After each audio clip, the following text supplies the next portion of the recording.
Assalamualaikum warahmatullahi wabarakatuh. Perkenalkan, nama saya Uswatunisa dengan NIM 2022-31002. Pada pertemuan kali ini di sini saya akan memberikan penjelasan mengenai soal-soal UAS pada materi rekayasa perangkat lunak. Yang pertama di sini ada buatlah simulasi kasus atau permasalahan dengan kasus jawaban UTS yang di dalamnya menjelaskan kembali entitas atau aktor yang terlibat beserta fungsinya. Yang kedua ada DAD atau DFD. Yang ketiga ada kamus data. Langsung saja untuk jawaban-jawaban penjelasannya, yaitu yang pertama ada pelanggan, yaitu pembeli yang datang ke toko sepatu yang berfungsi untuk melihat dan memilih sepatu yang mereka inginkan dan melakukan transaksi pembayaran. Selanjutnya ada kasir, yaitu karyawan pada toko sepatu yang berfungsi untuk melayani transaksi yang dimana dengan memasukkan data pembeli ke dalam sistem kasir tersebut dengan melakukan perhitungan total pembeli, menerima pembayaran, dan mencetak struk sebagai bukti transaksinya. Selanjutnya ada sistem kasir, aplikasi atau perangkat lunak pada toko sepatu tersebut yang berfungsi untuk mengelola transaksi dan pengecekan stok barang yang ada serta menyediakan laporan dan stok barang tersebut. Selanjutnya ada manajemen toko, pengelola toko yang berfungsi untuk memantau ketersediaan barang serta mengatur sistem strategis penjualan pada toko sepatu tersebut. Selanjutnya ada DAD atau DFD. Yang pertama di sini ada DAD. Yang pertama di sini ada sistem kasir pada toko sepatu yang telah saya mengambil studi kasusnya ini, yaitu yang pertama melakukan pengecekan data transaksi, apakah data tersebut terhitung valid atau tidak, maka bisa melanjutkan yaitu validasi stok dan konfirmasi. Jika stoknya tersedia, maka melakukan suatu proses yang dimana pada proses ini mempunyai penilaian, yaitu melakukan transaksi dan total pembayaran. Selanjutnya jika selesai melakukan transaksi yang dilakukan oleh pelanggan, selanjutnya yaitu dari pihak kasirnya membuat laporan transaksi tersebut yang dimana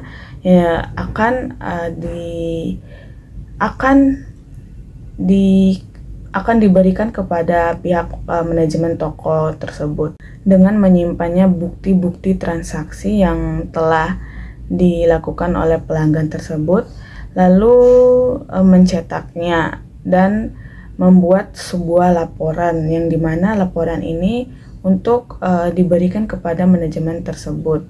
Selanjutnya di sini ada DFD pada sistem kasir toko sepatu ini, yaitu data transaksi akan dilakukan oleh pihak kasir ini tersebut dengan memasukkan data transaksinya, maka sistem kasir akan memproses apa aja sih yang dari pelanggan ini minatnya atau membelinya, yaitu akan menyimpan pada sistem kasir tersebut dengan mengupdate dengan melakukan pengupdatean stok barang, apakah barang tersebut masih ada atau sudah habis, maka melakukan pengupdatean ini serta akan membuatkan laporan untuk si kasir ini akan membuat laporan transaksi yang dimana akan memberikan kepada pihak manajemen toko tersebut. Selanjutnya yaitu kamus data, dengan nama kamus datanya yaitu laporan penjualan. alias laporannya yaitu laporan harian, mingguan, dan bulanan. Yang dimana laporan tersebut akan mengupdate-nya dengan harian, mingguan, dan bulanan. Bentuk data yang saya gunakan ini yaitu dokumen cetakan komputer. Arus data dari sistem ini ya akan kekirim ke manajemen toko tersebut dengan periode harian, mingguan, dan bulanan. Volumenya yaitu 1 laporan harian, 1 laporan mingguan, 1 laporan bulanan. Struktur datanya yaitu tanggal laporan, total transaksi, pendataan harian, mingguan, dan bulanan, dan barang terlaris, serta stok barang. Selanjutnya, dengan penjelasan simulasi kasus tersebut, buatlah diagram UML-nya. Untuk yang pertama ada use case diagram. Pada sistem toko sepatu ini yaitu memiliki sebuah aktor yaitu pelanggan dengan melakukan untuk melihat sepatu. Jika pada sepatu yang dia inginkan setuju, maka akan melakukan pemilihan sepatu tersebut, serta dari aktor kasir tersebut akan melayani transaksi tersebut. Jika sebuah transaksi memiliki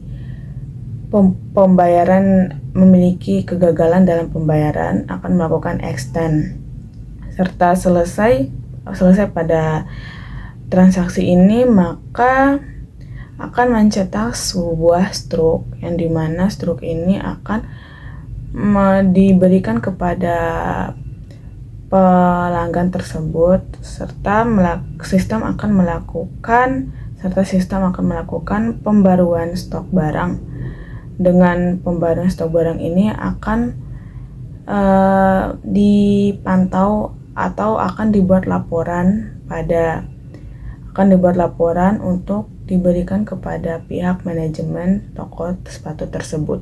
Selanjutnya ada kelas diagram, yang dimana yang pertama ini ada pelanggan dengan atributnya yaitu nama, alamat, nomor telepon, daftar sepatu yang dipilih, dengan memiliki metodenya yaitu memilih sepatu, melakukan pembayaran, serta menerima struk. Yang kedua ada kasir yang memiliki atribut nama, dan ID, serta memiliki metode yaitu input data pembeli, hitung total, terima pembayaran, cetak struk. Selanjutnya yaitu sistem kasir, yang dimana memiliki atribut daftar stok, daftar transaksi, serta laporan penjualan, dan memiliki metodenya yaitu kelola stok, proses transaksi, dan pembuatan laporan. Yang terakhir, pada pihak manajemen toko tersebut ini memiliki atribut nama toko, laporan stok, yang memiliki metode cek stok, dan atur strategi penjualan. Selanjutnya yaitu activity diagram, yang pada tabel pertama ini memiliki activity atau aktor. Yang pertama yaitu pelanggan, dengan memulainya sebuah sistem yang pertama ini, maka jika ada pelanggan, maka untuk perintah selanjutnya dengan membuka website sistem kasir untuk pihak si kasir tersebut. Selanjutnya dari sistem ini akan menampilkan halaman input dan akan mengembalikan kembali ke kasir untuk menginput data pembeli sepatu tersebut. Selanjutnya dari kasir ini akan melakukan penginputan sistem dengan menghitung total pembelian yang telah dilakukan atau yang telah dibeli oleh pelanggan, serta melakukan pembayaran iya atau tidak jadinya sebuah pembelian tersebut. Maka jika iya atau yes, maka kasir akan melakukan pencetakan struk tersebut dengan menyimpan dan mengupdate stok pada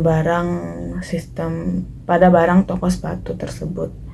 Dan kasir akan mengembalikan kepada sistem untuk membuat laporan penjualan, yang dimana laporan penjualan ini akan dikirim ke pihak manajemen toko tersebut.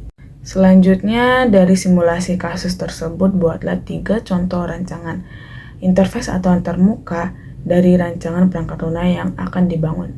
Yang pertama, saya akan untuk antarmuka halaman utamanya yaitu sistem kasir. Terdapat komponen logo toko di bagian atas serta menu navigasi yaitu transaksi baru, laporan penjualan, serta manajemen stok. Selanjutnya, ringkasan transaksi, tabel yang menampilkan nama pelanggan, jumlah sepatu yang dibeli, total harga sementara, dan lain-lain. Selanjutnya, memulai transaksi. Untuk memulai transaksi baru, tombol laporan stok untuk mengakses laporan stok barang.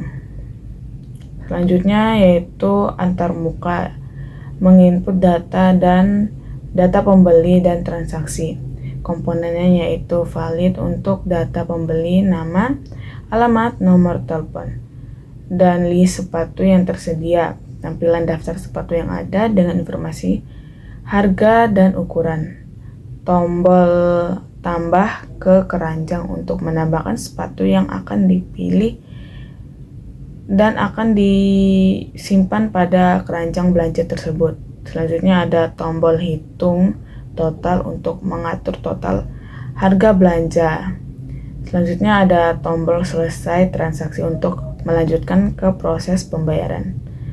Untuk antarmuka pembayaran dan struknya, yang pertama ada komponen ringkasan pembeli, nama sepatu, jumlah yang dibeli, dan harga total. Valid pembayaran akan menampilkan jumlah yang harus dibayar dan menerima input pembayaran dari pelanggan dengan uang tunai atau kartu debit. Tombol terima pembayaran untuk memproses pembayaran, tombol cetak struk setelah pembayaran diterima untuk mencetak struk sebagai bukti transaksi. Selanjutnya, dari simulasi kasus tersebut, sebutkan dan jelaskan rencana pengujian serta pemeliharaan yang akan dilakukan atau direkomendasikan oleh Anda kepada user. Yang pertama, di sini saya akan merencanakan pengujian atau testing plan. Untuk yang pertama, unit testing dengan bertujuan untuk menguji fungsionalitas dasar dari setiap komponen atau unit perangkat lunak seperti metode dalam kelasnya. Contoh pengujiannya yaitu menguji metode perhitungan total harga sepatu dalam sistem kasir. Yang kedua, menguji pengelolaan stok sepatu setelah transaksi. Yang selanjutnya yaitu integration testing yang bertujuan untuk menguji transaksi antara berbagai komponen dan atau subsistem, misalnya antara sistem kasir dan manajemen dan stok. Contoh pengujiannya yaitu menguji alur transaksi penuh dari pemilihan sepatu hingga pembaruan stok. Yang pengujian selanjutnya yaitu dengan menguji komunikasi antar muka kasir dan sistem kasir untuk memastikan data yang dimasukkan ke sistem catat dengan benar. Yang kedua, melakukan perencanaan pemeliharaan atau maintenance plan. Yang pertama, melakukan pemeliharaan preventif dengan tujuan mencetak masalah atau kerusakan sistem di masa depan. Langkah-langkahnya yaitu melakukan pembaruan rutin terhadap perangkat lunak untuk meningkatkan keamanan dan kinerjanya. Yang kedua yaitu memastikan perangkat keras yang mendukung sistem seperti mesin kasir dan printer stroke berfungsi dengan baik. Yang ketiga, menyusun jadwal untuk memeriksa dan memperbarui data stok secara berkala. Yang kedua, yang selanjutnya yaitu pemeliharaan korektif, yang dimana memiliki tujuan untuk memperbaiki masalah atau bug yang ditemukan selama penggunaan. Langkah-langkahnya yaitu menyediakan dokumen teknis untuk memperbaiki bug atau error yang ditemukan oleh pengguna, serta memperbaiki masalah yang terjadi dalam pemrosesan transaksi seperti kesalahan perhitungan harga atau pembayaran. Yang selanjutnya, memperbaiki masalah teknis yang dapat mempengaruhi fungsionalitas sistem seperti pengguna pada sistem kasir atau printer stroke. Mungkin itu saja penjelasan yang saya berikan. Lebih dan kurangnya, wassalamualaikum warahmatullahi wabarakatuh.